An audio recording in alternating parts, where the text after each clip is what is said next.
Olá, é um grande prazer falar com todos vocês, os tutores, os professores de sala de recurso, intérpretes e demais profissionais que me ouvem. Nós vamos dar continuidade, então, nos nossos vídeos. Hoje eu trouxe o tema autorregulação, para nós conversarmos um pouco. Eu me lembro que no último vídeo da semana passada, eu coloquei para vocês, não é, a questão, acho que eu procurei pontuar bastante essa nossa obrigação, não é, enquanto profissionais, em garantirmos a participação e a aprendizagem dos nossos alunos.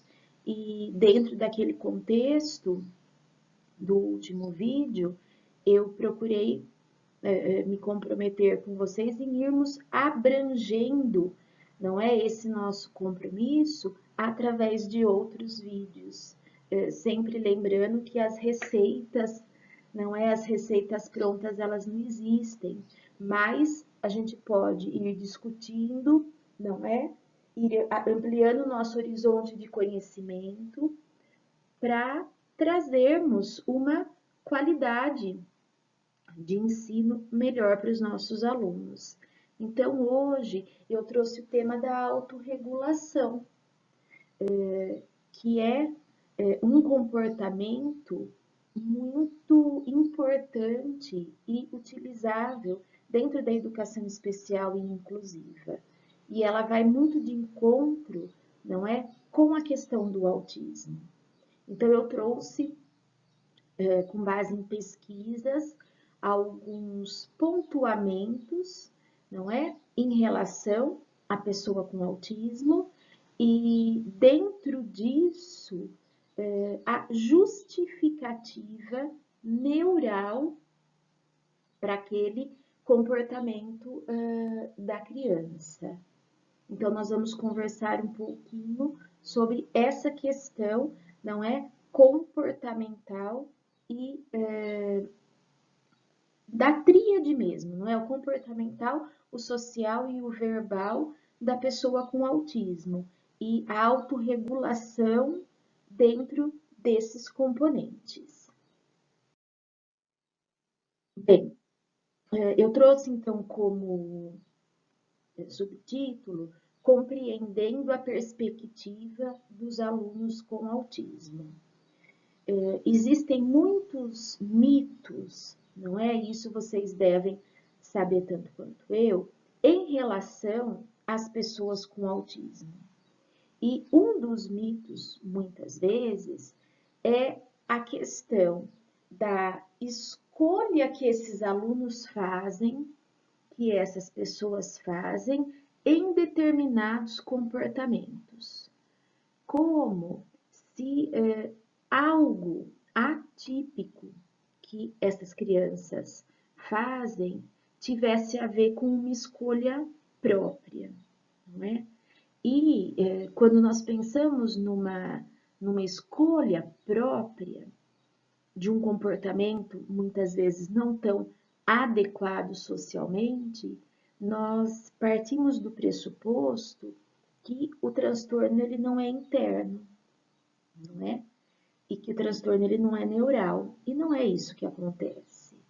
Logicamente que qualquer pessoa, qualquer criança vai ter sim situações de uma birra, de uma indisciplina, de um descontentamento frente a uma organização social, não é? Mas nós diferenciarmos isso do que realmente faz parte do transtorno da pessoa com autismo, eu vejo isso como muito importante. Então, eu fiz um levantamento de 7 pontos observáveis e passíveis de senso comum em relação às pessoas com autismo, para nós discutirmos e conhecermos qual é a justificativa para aquele comportamento, então. Espero que vocês gostem, não é, dessa minha proposta de trabalho para hoje. Bem, o primeiro ponto é a necessidade de monotonia e dificuldade com a transição das atividades. Então, nós sabemos que é muito comum ouvirmos assim: trabalhar com o autismo, a gente sempre tem que propor para a pessoa autista uma rotina. Ele vive em cima de rotina, né?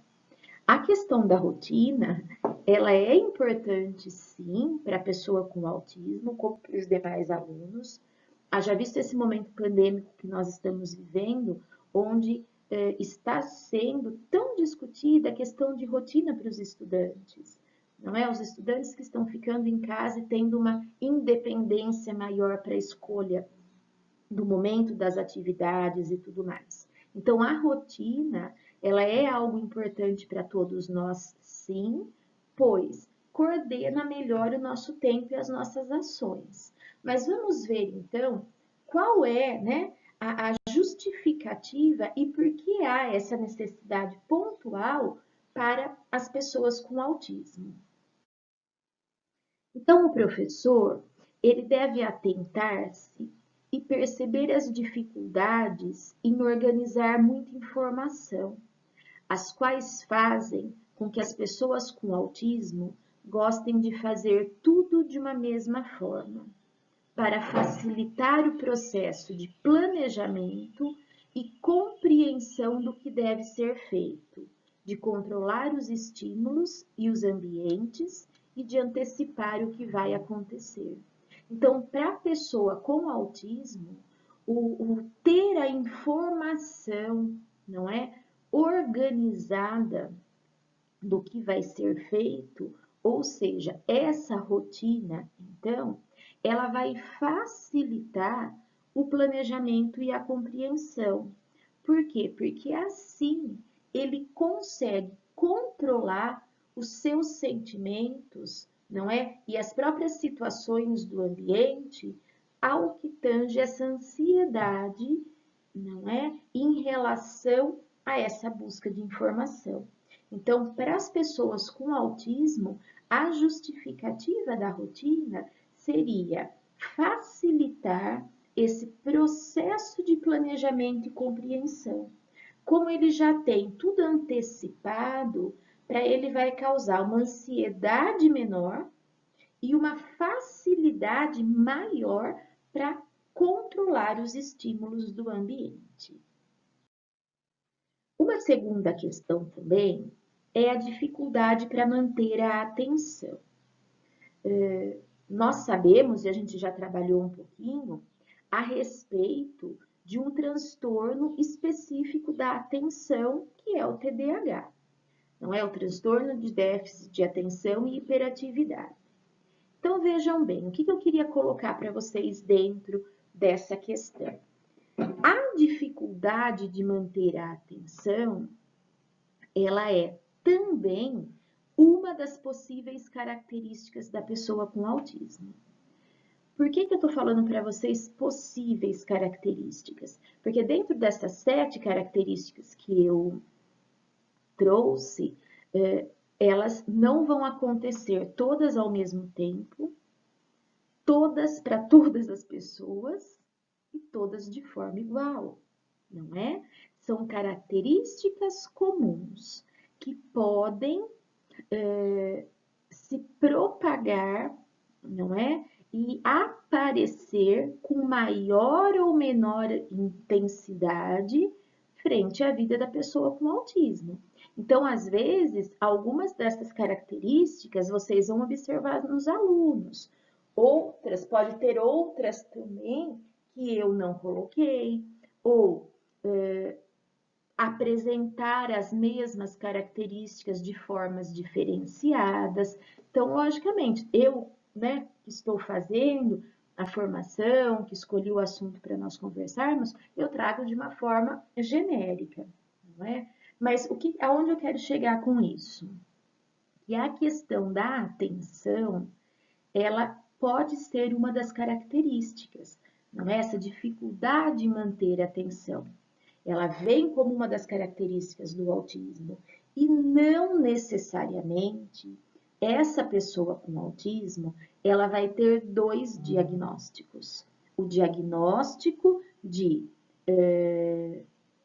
TDAH mais o diagnóstico de autismo. Isso é muito importante quando nós observamos nos nossos alunos voltar para essa questão, não é? Voltar o nosso olhar e o nosso entendimento. Porque senão muitas crianças, eles ficam lotados de diagnóstico. Diagnóstico disso, diagnóstico daquilo. E, na verdade, um único diagnóstico já resumiria o quadro desse estudante, não é? Então, eu achei interessante colocar isso para vocês, que essa questão da atenção, da dificuldade para manter a atenção, não necessariamente vai significar que o nosso aluno com autismo, ele é também uma pessoa com TDAH, com transtorno de déficit de atenção. Na grande maioria, essa dificuldade de atenção, ela tem a ver com a característica do próprio autista. Bem, as pessoas autistas geralmente apresentam dificuldades para focalizar a atenção nas pessoas, para manter a atenção nas atividades estruturadas ou para mudar o foco de atenção. Essas dificuldades têm relação com um cérebro diferente e é preciso treino e muitas vezes apoio farmacológico para desenvolver os diferentes processos atentivos. Então, a questão da atenção da pessoa com autismo, tanto a dificuldade para focalizar e manter a atenção, como também para mudar o foco de atenção, não é? Isso que é interessante. E dentro dessa questão, aqui cita o treino, não é? Eu não gosto muito da palavra treino, mas é usado pela própria teoria, esse treino por esse cérebro diferente, ou seja, um cérebro atípico, como é falado na questão do autismo, não é? E também, pessoal, a própria questão do medicamento. Então, não é que o autista toma medicamento porque ele é um autista. Não, muitos autistas, eles tomam o medicamento porque dentro da condição dele há a necessidade, não é? Do apoio farmacológico para a questão da atenção. E essa questão da atenção, em relação à pessoa com autismo, ela é muito pontual, principalmente na situação de mudança de foco. Eu tenho uma experiência, eu fui fazer uma avaliação junto com a equipe do CAP, quando existia essa equipe que fazia o apoio, não é, nas escolas junto aos PCNPs, e nós fomos fazer uma avaliação em uma determinada escola de Mogi Guaçu, com uma aluna autista de nível 2, não é? E nós preparamos, a escola preparou a sala, pois já conhecia a aluna, essa aluna ela foi encaminhada para a APAE, pelo nível de autismo dela, né? E a gente preparou a sala já dentro do que a gente sabia, nós fomos várias vezes na escola e na primeira vez nós preparamos tudo, o espaço, né? Enfim, só que nós esquecemos de um detalhe muito importante. Na sala tinha um ventilador de teto e, na hora que nós entramos, o ventilador de teto já estava ligado.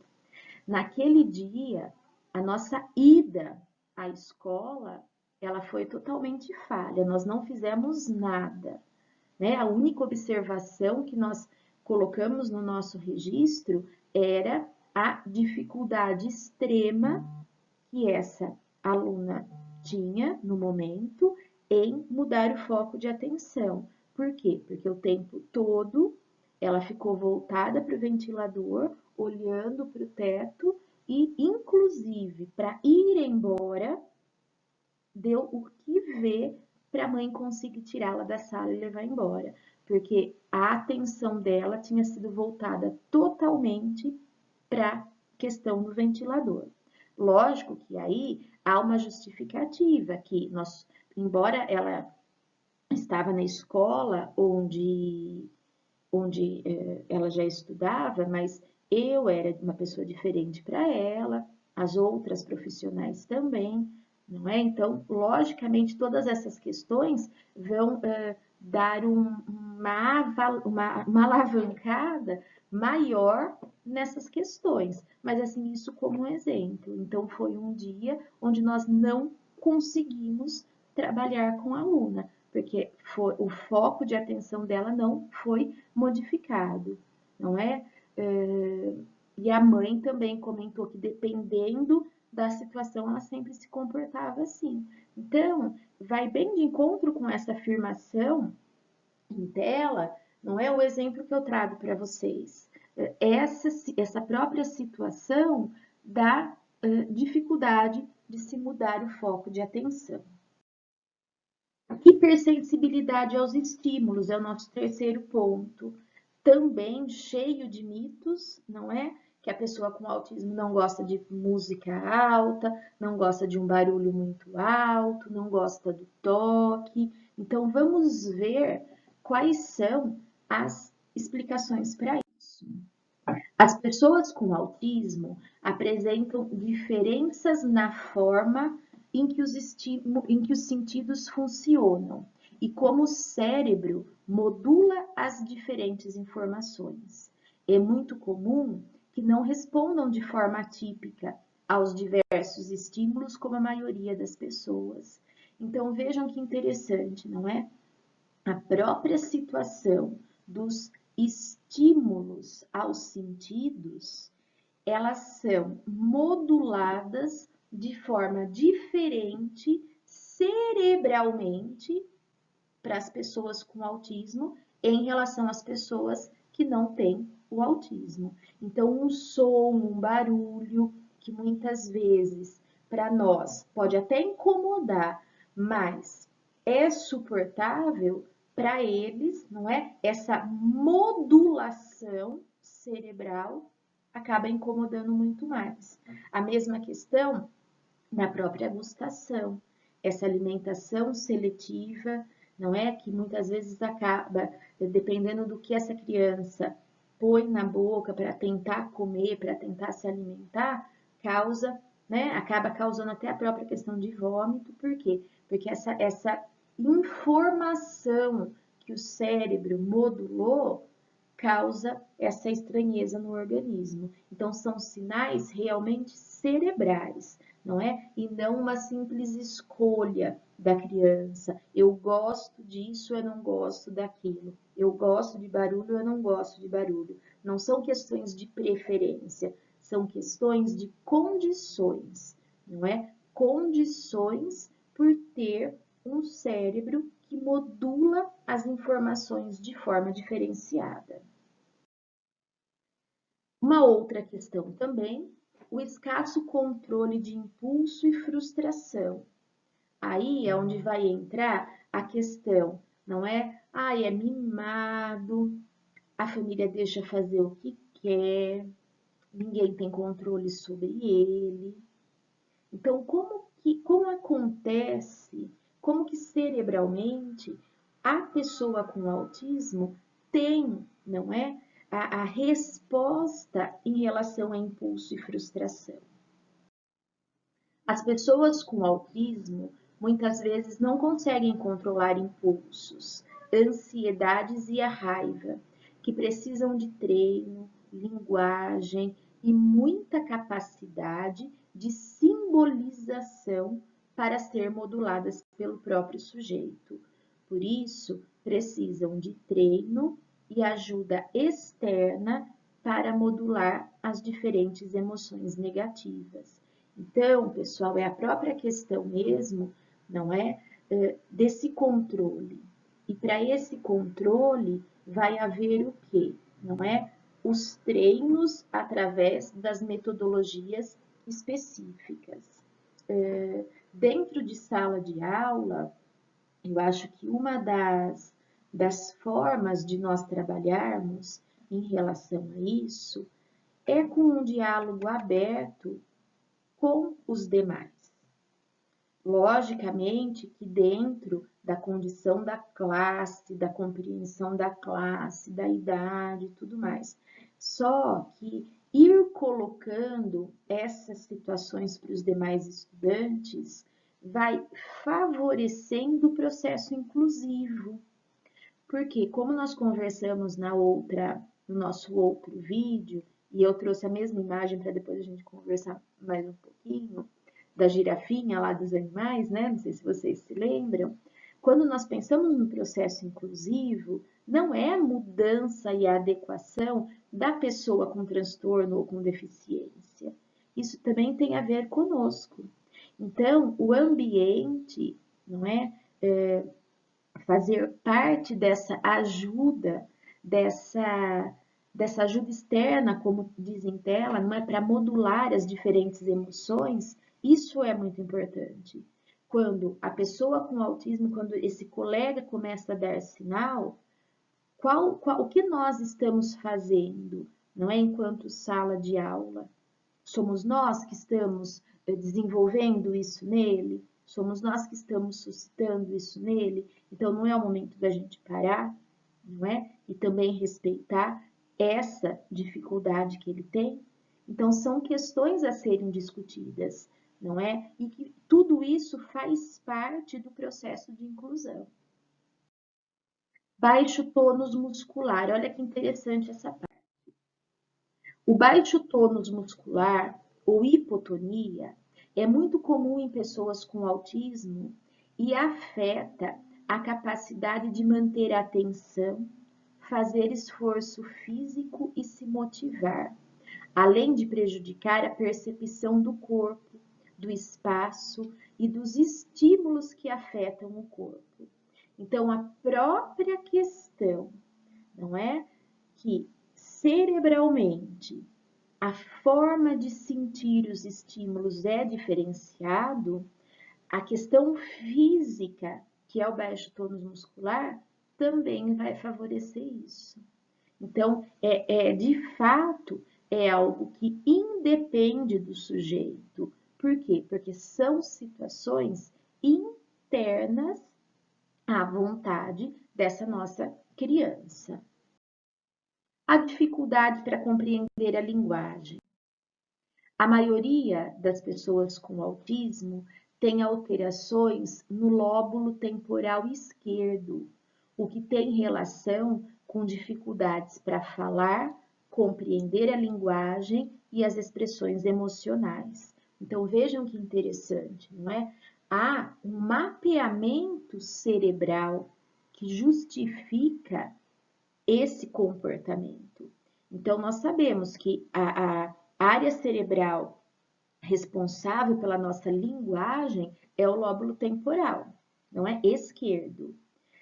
A pessoa com autismo, através, logicamente, do mapeamento cerebral, das ressonâncias, tudo mais, já foi descoberto pela própria medicina que há um comprometimento dentro dessa área cerebral, não é? Então, essa questão da dificuldade da linguagem, e nós já conversamos um pouquinho sobre linguagem, quando eu trouxe o tema da dislexia, não é? Que a linguagem, ela é a questão da fala, mas também a questão da compreensão, a questão da compreensão e da expressão de qualquer forma, não é? Que o indivíduo tenha para expressar aquilo.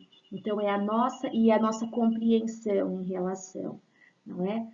Sabemos também que através do mapeamento cerebral, há uma outra área que as pessoas com autismo têm comprometido, que é a amígdala cerebral.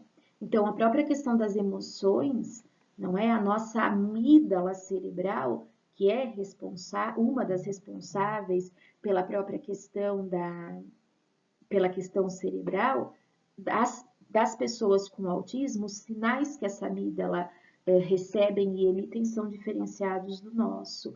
Então, eu acho interessante a gente pensar em cima desse posicionamento que há algo cerebral que justifique todas essas situações. Diferentes dificuldades para compreender gestos e intenções das pessoas. Então, aqui, pessoal, eu volto a falar da própria questão da amígdala cerebral, não é?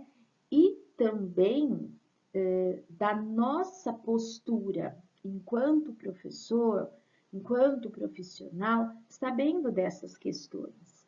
Então, o Dr. Salomão, né, neurologista especialíssimo em autismo, ele fala, né, ele traz um dos exemplos mais basilares dos estudos dele, dos materiais das palestras dele, é o exemplo que ele usa de essa mulher é uma gata, não é? Então, para o autista, uma frase assim, né, cheia de entrelinhas e de uma linguagem muito, né, uma linguagem muito mais figurativa, vamos dizer, uma linguagem figurativa, a compreensão para eles é muito difícil, não é? Por quê? Por conta dessa dificuldade em compreender gestos e intenções das pessoas. Então, a nossa fala, ela tem que ser direta e objetiva, não ter essas figuras de linguagem. Eu tenho um exemplo também de um aluno de Mojimirim, um adolescente, ele já saiu da escola, já concluiu. Quando eu o conheci, foi bem no início, quando eu comecei a trabalhar na diretoria de ensino, e um autista considerado leve, que a escola, né, observava poucas características nele, e para ser bem rápida, para socializar com vocês, num determinado dia, eu estava na diretoria numa segunda-feira, estava um temporal, um tempo feio, e daí a escola ligou se eu podia ir lá, que o aluno X estava tendo uma crise e que já tinham chamado a mãe e que não sabiam o que fazer, e eu fui até a escola. E o que desencadeou, né, essa crise nesse aluno que nunca teve nenhum tipo de comportamento assim? Ele já estava na escola há um bom tempo. E o tempo começou a fechar e uma das professoras, a professora que estava com ele em sala, foi para a janela, fechou a cortina, falou: gente, que temporal que vem vindo, eu acho que vai acabar o mundo. E esse acabar o mundo trouxe, não é, uma crise, um surto para esse aluno. E daí ele corria para a escola, ele entrou embaixo de mesas, ele foi para o pátio, ele entrou embaixo da pia do pátio. Por quê? Porque ele procurava um lugar bem baixo e escondido para que, né, logicamente, para se esconder dessa questão do mundo acabar. Então, e era, né, qualquer pessoa iria entender, os demais alunos entenderam o que a professora, essa linguagem figurativa da professora. Para ele, isso foi algo muito difícil de entendimento. Então, essas questões, lógico que às vezes nós falamos, né, algo que não foi o correto para aquela situação, só que a gente tem sim que ir aprimorando esse nosso comportamento, caso nós tenhamos na nossa sala de aula alunos com autismo e que tenham essa dificuldade. Vamos ver então a justificativa para isso. As alterações de lóbulo temporal e frontal têm relação com as alterações do processamento da emoção, das expressões e das intenções da pessoa. As pessoas com autismo não conseguem compreender nem a mente nem as intenções e precisam de muita ajuda para seguir as regras sociais. Então, vejam bem, é um segundo aí mapeamento cerebral em relação ao lóbulo temporal, não é? Então, nós já vimos que o comprometimento no lóbulo temporal esquerdo e agora no lóbulo temporal e frontal, não é? Da pessoa com autismo. Ou seja, são questões cerebrais que fazem, que trazem essa questão comportamental diferenciada, não é? E também aqui tem a ver com esse órgão cerebral que é a amígdala. E aqui eu coloquei a nossa imagem, que eu gostei tanto e achei muito propícia para a nossa formação, não é? E muito a ver com essa questão da autorregulação que nós estamos conversando hoje. O meu papel, não é, enquanto profissional, em facilitar esse processo inclusivo das pessoas da educação especial, das pessoas público-alvo da educação especial, e também a ajuda que nós podemos dar em relação aos demais, não é? A essa conversa, a essa discussão que a gente pode fazer em relação aos alunos da classe para o entendimento. Eu tenho também, em relação a isso, uma experiência para contar para vocês, de uma escola também de Mojimirim, que chegou um aluno de Minas,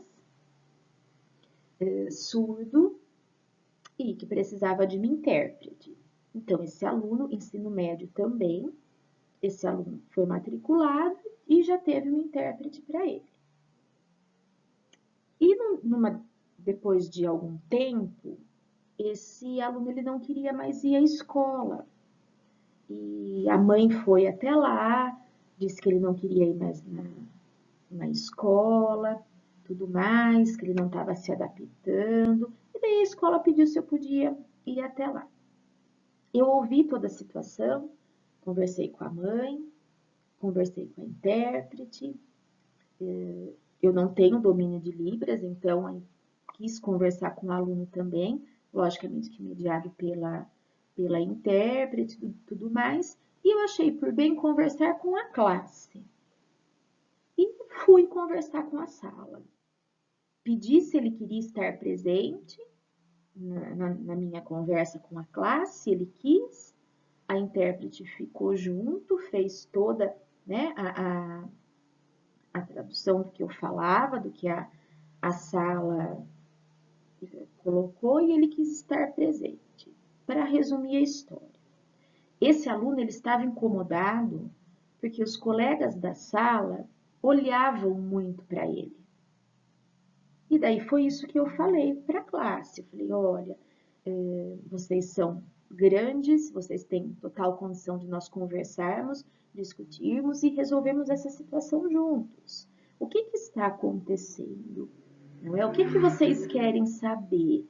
O que está causando essa estranheza e essa curiosidade em relação ao aluno que vocês têm com deficiência auditiva e ter uma intérprete? Coloquei dos direitos, tudo mais. Daí eles começaram a falar.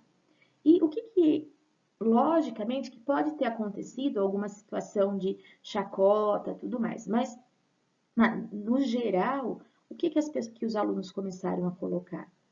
Que eles estavam se interessando muito por aquilo, não é? Então, que o fato deles ouvirem ouvirem, né, os professores falando e ficar olhando os sinais que a intérprete fazia, eles estavam tentando aprender com aquilo, não é? Aprender aquela situação.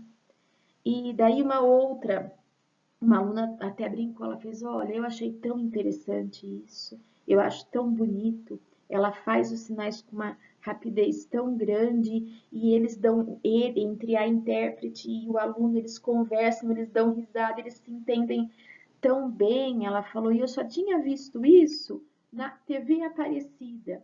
porque sempre tem uma pessoa fazendo a tradução.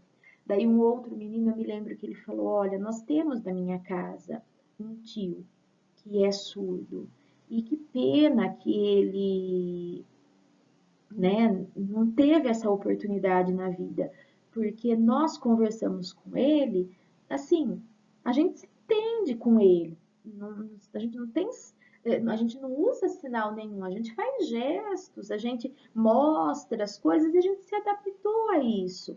Ele falou, mas que pena, porque ele podia ter tido uma vida com maior qualidade, sabendo de tudo isso. E daí eu fui conversando com esses alunos. E daí o que a intérprete,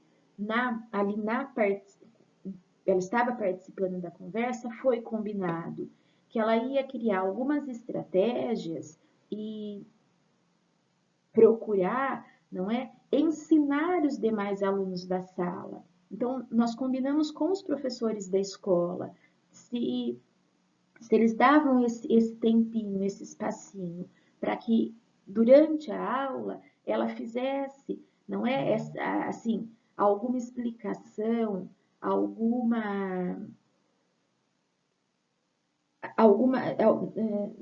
conscientização, algum ensinamento em relação a um sinal específico daquela matéria, não é? E ampliando esse repertório. E os próprios alunos falaram, a gente também queria conversar com ele, só que a gente não consegue conversar com ele, não é? Porque ele só fala em sinais, ele só usa sinais. Enfim, né? Eu coloquei isso para ilustrar, mas e foi dando certo essa proposta na escola, mas depois ele nem concluiu aquele ano, né? Eles voltaram para Minas e daí acabou parando aí a situação. Mas essas questões, não é, fazem o quê?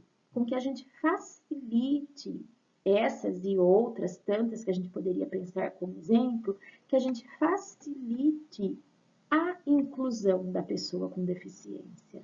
Eu acho isso muito importante, né? Eu acho que isso traz assim um ganho muito grande para os alunos da educação especial e inclusiva, mas também para os demais. E a nossa ação, então, em relação a esse entendimento, vão fazer o quê? Não é? Elas vão trazer para as pessoas uma autorregulação, um lidar com as situações de forma diferenciada. Então, vamos ver um pouquinho agora a questão da autorregulação. Então, o que vem a ser a autorregulação?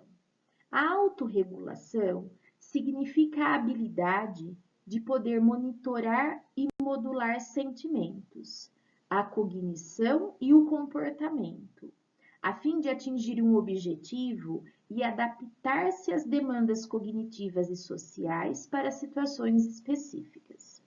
Interessante notar que durante o desenvolvimento do processo de autorregulação, há uma convergência e integração de mecanismos regulatórios dos grupos a seguir.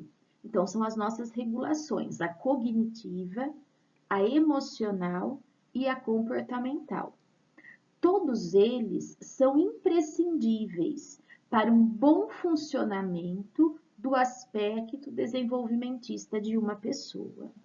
Vale ressaltar outros fatores, como o temperamento, relativo ao controle voluntário, não é? A própria questão das preferências que as pessoas têm, mas o processo de autorregulação vai fazer o quê? Vai dar essa habilidade de monitorar e modular os nossos sentimentos, a nossa cognição e os nossos comportamentos. Então, em relação à pessoa com autismo, a autorregulação maior a ser trabalhada com ele é na questão o quê?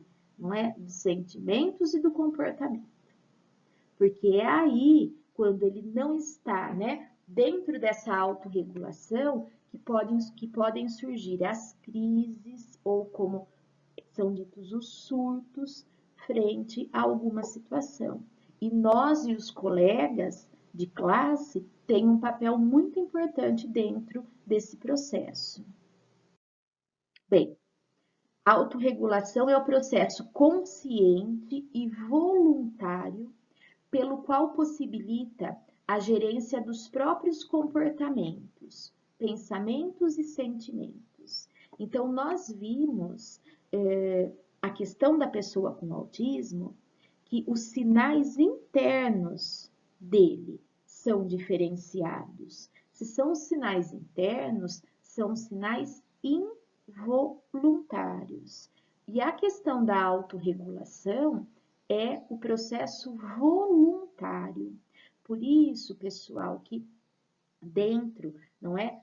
Praticamente de todas as telas que a gente conversou, fala no treino, não é? Esse treino comportamental. Porque treinando, a pessoa vai usar, sim, a questão voluntária e também essa questão consciente dos processos. Todas as experiências sensoriais e emocionais impulsionam o crescimento de conexões, surgindo a necessidade pela busca da regulação. Então, vejam só, não é? A importância da inclusão, a importância do processo inclusivo, onde com a criança, o autista, né, e todos os demais, há necessidade de experiências sensoriais e emocionais para que ele busque a regulação. Porque se ele não tiver o contato com ninguém, essas situações não vão ser necessárias, ou seja, ele não vai ter um desenvolvimento. 3 aspectos do processo sensorial em uma criança com autismo. Então, essa questão sensorial nós vimos, não é? Que são formas diferenciadas que o cérebro manda essas informações. Então, para as pessoas com autismo, a forma de se processar os sentidos, muitas das vezes é diferente da nossa forma de processar. Então, a questão, os estímulos sensoriais não são registrados adequadamente, por isso, muitas vezes, a questão do barulho, a questão do toque, não é? Estímulos percebidos não são modulados de forma correta pelo sistema nervoso central, principalmente no que diz respeito aos estímulos vestibular e tátil. Então, a própria questão do sistema nervoso central, não é? A modulação da forma de sentir esses sinais, esses estímulos são diferenciados. Inabilidade em integrar as muitas sensações do ambiente e, consequentemente, falha na percepção espacial e dificuldade de relacionamento com o ambiente. Dentro desses 3 pontuamentos, eu tenho 2 questões importantes para falar com vocês. Em relação ao terceiro, não é que é o fato do ambiente, eu vou socializar a pesquisa de doutorado da minha irmã, que foi em relação a isso, não é? Essa questão de como a pessoa com autismo, ela lida com o ambiente nas aulas de educação física. Então, ela estudou esse processo, não é? E observando os autistas, que ela fez a pesquisa através dos vídeos, tudo mais, né? É possível perceber a diferença que eles veem em relação aos ambientes. Então, a quadra, né, numa situação, numa aula de educação física ou de uma atividade diferenciada, a quadra significa para eles, né, eles têm essa sensação que aquele ambiente é muito maior do que de fato ele é, né? E acaba sendo um ambiente, já ligando lá com a questão da rotina e tudo mais, um ambiente que não é comum. Então, um ambiente que sempre vai trazer, né, essa novidade. E por isso que muitos autistas, então, ou eles vão correr muito pela quadra, né, para descobrir aquele ambiente, ou vão se fechar e aí podem até apresentar uma estereotipia, porque a estereotipia não é os movimentos repetitivos, eles nessas situações de dificuldade, elas aparecem muito, é uma forma de autorregulação, não é? Ou eles se fecham e fazem uso de uma estereotipia para se autorregular. Ou seja, aquele medo, aquela ansiedade em relação ao espaço, eles precisam ter um controle. E muitas vezes o controle que eles têm é uma estereotipia. Então eu queria colocar isso também para vocês. A estereotipia, ela é um sinal, não é? Ela é um sinal que algo está acontecendo para essa pessoa com autismo e que ele está tentando se autorregular. Então, toda vez que a gente observa uma estereotipia no nosso aluno com autismo, a nossa atenção, não é? Ela tem que ser mais assim afinada para perceber o que está acontecendo ou o que está começando a acontecer. Né? Então, começa um som alto na sala, um barulho maior, a criança com autismo começa com uma estereotipia. É um sinal que ele está dando. Ele está procurando se autorregular. Quem sabe a gente consegue um trabalho onde os demais colegas da sala também percebem essa estereotipia. E daí eles já começam a mudar o comportamento deles. E também, pessoal, eu chamo atenção aqui numa outra questão, não é também de uma experiência que eu tive, esse aluno, né, eu não vou falar o nome, logicamente, porque envolve questões familiares, mas, né, as tutoras, né, uma das tutoras que estão me ouvindo, elas provavelmente identifiquem em relação a quem eu estou dizendo. Nós temos um aluno numa escola de Serra Negra que, né, já está no fundamental, né, nos finais, e eu acompanho faz bastante tempo. E esse aluno, ele é autista, né? A professora de sala de recurso dele também provavelmente vai identificar, e ele tem, né, todas essas características, faz uso de estereotipia, só que ele tem um fator muito interessante que é a família. E essa família, ela, né, por viver no luto, ela traz para ele uma dificuldade muito grande. Então, logo que eu conheci esse aluno, a escola já me falou, Raquel, ele anda se arrastando pela parede. Né? Então, ele anda assim, se arrastando pela parede, escondido assim. Eu falei, deve ser alguma estereotipia dele, não é?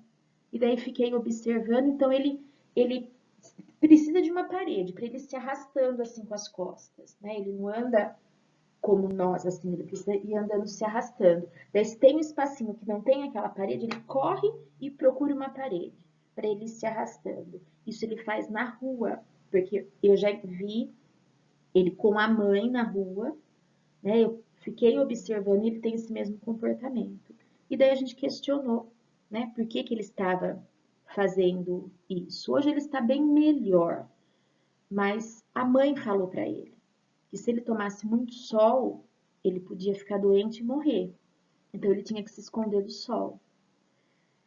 Como a pessoa com autismo, que a gente viu nas telas anteriores, tem essa dificuldade em entender a forma com que as pessoas falam, devido, né, ao lóbulo temporal, aí essa forma diferenciada que o cérebro age, falar isso para ele, não é?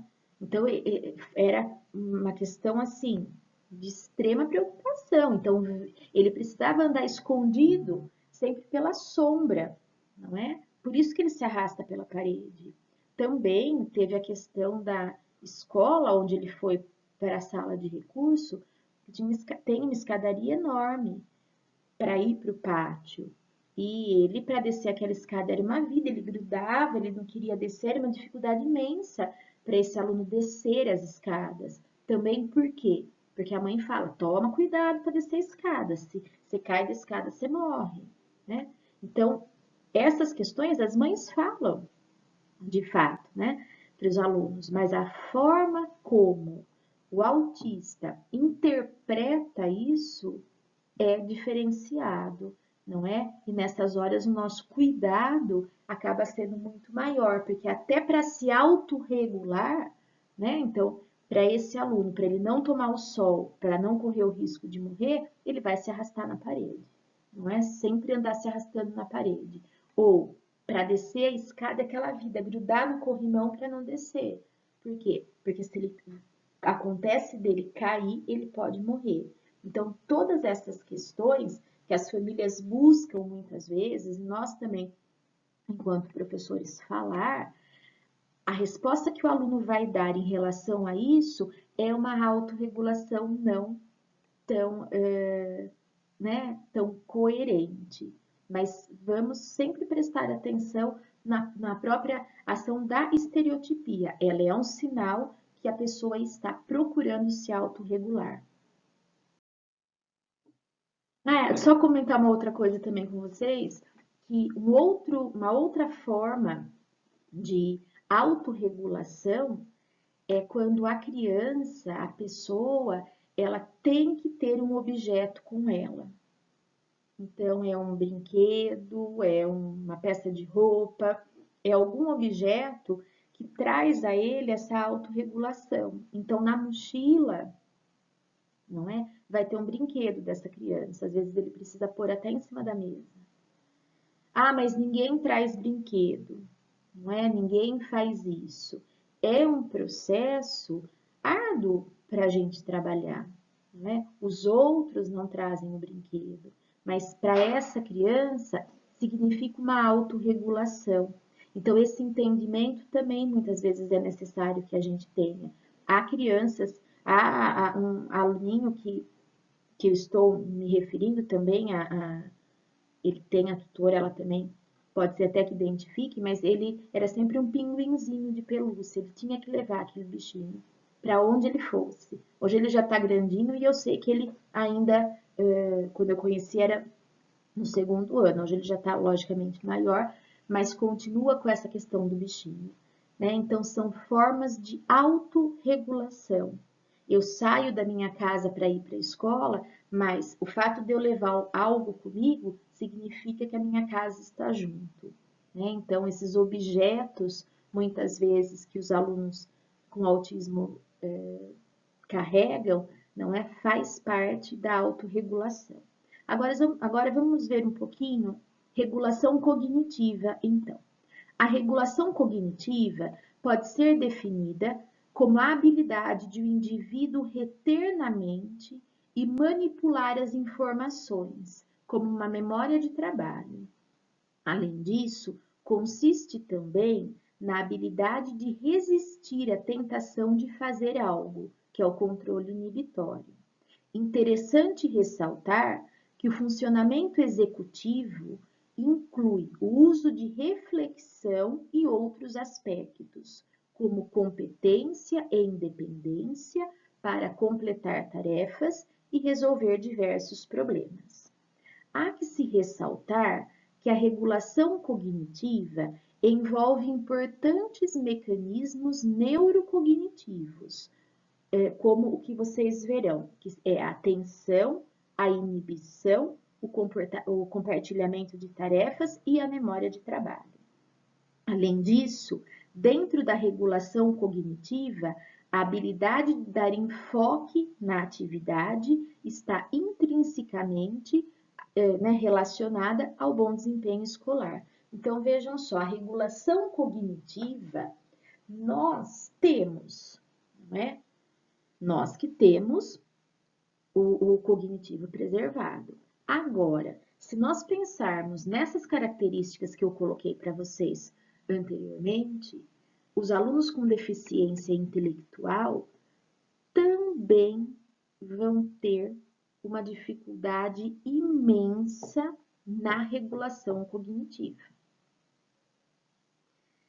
Se a pessoa com deficiência intelectual tem essa dificuldade, na regulação cognitiva, porque pelas características, obviamente vocês perceberam, não é? Que faz parte do comprometimento intelectual, não significa que o autista é DI.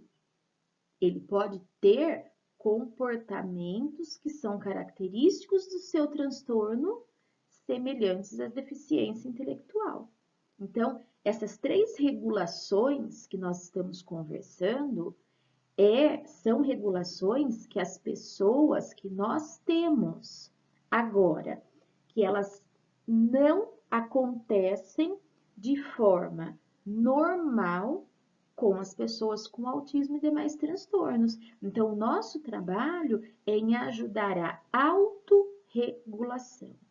Então, no caso da deficiência intelectual, não é?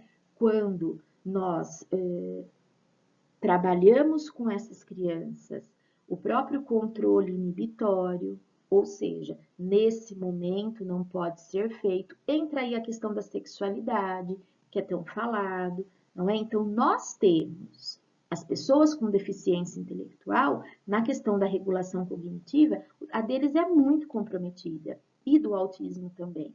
Então, quando nós encontramos as estratégias de trabalho, nós estamos fazendo o quê? Com que essa criança se autorregule, ou seja, que ela procure, através do treino, através das terapias, através das metodologias, ter essa inclusão da forma mais proveitosa possível.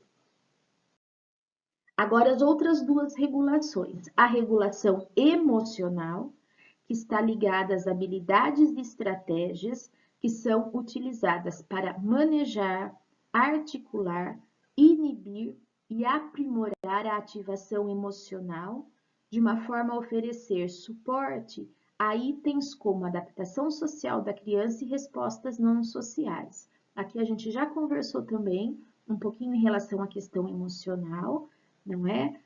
Do comprometimento neural que há para essas pessoas com autismo. Então, ajudá-los na autorregulação emocional é de enorme importância. E a terceira e última, que é a comportamental, é responsável pela habilidade de desempenhar o controle do seu próprio comportamento, que inclui os seguintes itens: obedecer a determinadas demandas, as soluções, controlar respostas impulsivas, engajar-se nas atividades, não é? Essa questão comportamental também é muito típica do autismo, não é? Ele não ter essa regulação. Bem, agora, para finalizar, quando o aluno, aqui eu citei a questão da terapia ocupacional, mas a gente pode abranger isso, não é? Para todas as terapias. Nós sabemos que um processo correto seria que todos os nossos alunos da educação especial e inclusiva, eles tivessem um acompanhamento de uma equipe multidisciplinar. O acompanhamento de uma equipe multidisciplinar, ele não se faz dentro do espaço escolar, ou seja, seriam as terapias fora da escola, não é? São todas as crianças que têm isso? Nós sabemos que, infelizmente, não. Né? Não são todos, não. Seria muito importante se fosse, mas há, né, como se diz, uma distância muito grande entre o real e o ideal. Muitos não têm por inúmeros fatores, né? Inúmeros fatores. O sistema público de saúde não oferece, enfim, são inúmeras questões, né? Mas isso é muito importante. Então, o que eu deixo para vocês, não é? Finalizando. Quando nós temos os apoios externos, o que a gente puder aproveitar desses apoios externos é muito importante. Aproveitar no sentido de orientação, aproveitar no sentido de conhecimento, ler os relatórios, não é? Por quê, pessoal? Porque há as metodologias específicas. Então, dentro da questão do autismo, existem as 3 metodologias que vão totalmente de encontro com o tripé que significa ser autista, ou seja, não é com o espectro aí. Quais são as 3 metodologias? O ABA, TIT e PECs. Essas 3 metodologias, elas são usadas no campo clínico, mas também no campo pedagógico. ABA, TIT e PECs, elas são, responsáveis, essas metodologias, para a questão comportamental, para a questão da aprendizagem e para a questão verbal dos alunos. Então, nós conhecermos, um pouquinho dessas metodologias é muito importante, porque elas são metodologias clínicas, mas com total aplicação no campo pedagógico. São formas, de trabalho em relação à pessoa com autismo.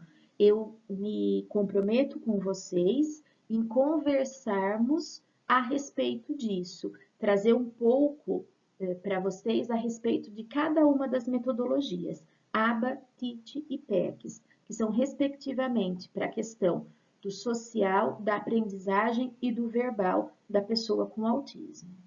Então, os apoios externos são muito importantes, as metodologias específicas também, e no nosso caso, das escolas estaduais, o apoio do professor da sala de recurso. Isso a gente não pode esquecer, Isso a gente não pode deixar de fora, porque se o nosso aluno tem o atendimento em sala de recurso, esse professor, ele tem muito para contribuir com a gente em sala de aula, não é? Porque na sala de recurso, ele provavelmente vai utilizar as metodologias específicas, ele vai conhecer essas características e pode favorecer e muito, não é? Então, as terapias, elas são de enorme importância, mas nós, enquanto escola, não podemos nos esquecer que nós temos aí parceiros de enorme importância nesse processo de desenvolvimento e inclusão dos nossos alunos, que são os professores de sala de recurso. Então, aqui, só colocar um pouquinho para vocês, em relação às terapias, eu citei a terapia ocupacional, mas a gente pode abranger isso, não é? Qual é o retorno que as famílias conseguem com isso e que nós também podemos incentivar sempre, para que levem nas terapias assim que possível. A questão do relacionamento, aprender a se concentrar, a questão de expressão de sentimentos, começar a envolver em jogos com pares, o autorregular, isso é muito importante, as atividade de vida prática e vida diária, como escovar dente, dar lacinho no tênis, se vestir, independência, aprendizagem e autoconfiança. Eu achei muito bonita essa frase, não é? O autismo não vai vencer, é o autista que vai. Então, de fato, não é? Se nós queremos que não seja o autismo que vença, mas o autista, então tudo que a gente conseguir, não é? Dentro das nossas condições, reforço sempre que nós não temos todas as condições necessárias, não é? Mas nós vamos trilhando isso para fazer com que as nossas crianças, não é? Com autismo, que acaba sendo um dos transtornos mais incertos ainda. Toda vez que a gente assiste, agora está tendo milhares de lives, não é a respeito de diversos assuntos, mas o autismo ele sempre é um dos temas quando se fala em educação especial, dessa diversidade, não é? Haja visto o símbolo dos autistas, que é o lacinho lá, né? Como se fosse um quebra-cabeça. Eles são muito diferenciados entre eles e são muitas características. Então, assim, trabalhar com a pessoa com autismo é um eterno aprendizado, não é? dizer que alguém sabe tudo, isso não é verdadeiro. É um eterno aprendizado, porque são características muito peculiares e muito diversas. Então, que as nossas ações, elas procurem fazer, não é? Com que a criança autista vença e não o autismo. Porque se a gente deixar o autismo vencer, nós vamos imaginar aquele autista no cantinho de casa, do quarto, sozinho, sem socialização, sem participação, não é? Eu, como sempre, tenho que agradecer pela oportunidade. É muito bom falar com vocês sempre. Eu pretendo agora no nosso próximo vídeo focar um pouquinho, como eu disse para vocês no vídeo da semana passada, focar um pouquinho no desenho universal de aprendizagem, que é o famoso currículo adaptado, né, a proposta do currículo adaptado, e depois eu quero especificar um pouquinho sobre as metodologias. Então, nós conversarmos sobre ABA, TIT e PECs, para poder clarear também a respeito dessa temática. Então, pessoal, mais uma vez, muito obrigada. Espero que vocês tenham gostado, não é, dessa nossa discussão e me coloco sempre à disposição. O que vocês precisarem de mim, não é, o que esteja dentro das minhas condições, vocês sabem que vocês podem contar comigo. Espero que vocês tenham gostado, como eu disse, né, sendo repetitiva, que vocês tenham aproveitado e até o nosso próximo vídeo. Mais uma vez, muito obrigada pela atenção de todos.